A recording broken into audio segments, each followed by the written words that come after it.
Let me show you how we took our pantry from these dated wire racks to a custom pantry with cabinets and floating shelves.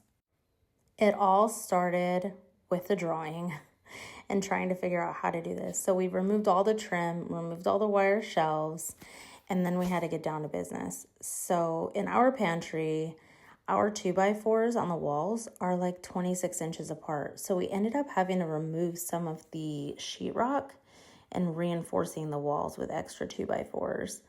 It was interesting and crazy all at the same time because we've only owned our home for a year. So putting holes in the walls was not an easy thing to do. We also had to build frames for the new cabinets coming in. So once we finished reinforcing the walls, we of course had to patch everything up, put new sheetrock up.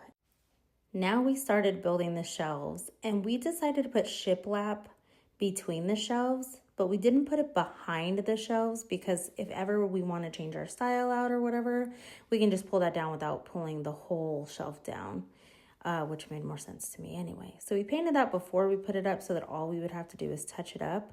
But then we hung 2x2s to create frames, and then we used 1/2-inch plywood. We used maple plywood for the tops, and then we used maple 1/4-inch wood for the fronts and for the bottoms. And we stained it all and put it up and then used polyurethane to seal it all in.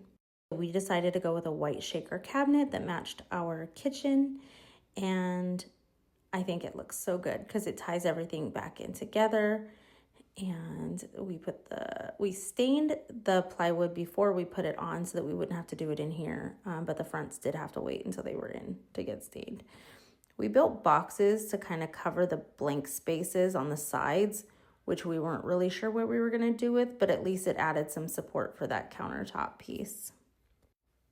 So after a lot of back and forth, we decided to go ahead and build in some shelving on the left side that's going to hold baskets, and we decided to build a wine rack on the right side, and it really worked out good. And final touches was really just painting those, getting the hardware added, and we are absolutely in love with the finished product. Doing a project like this yourself is just so rewarding, and seeing the fruits of your labor really pay off is just invaluable, honestly.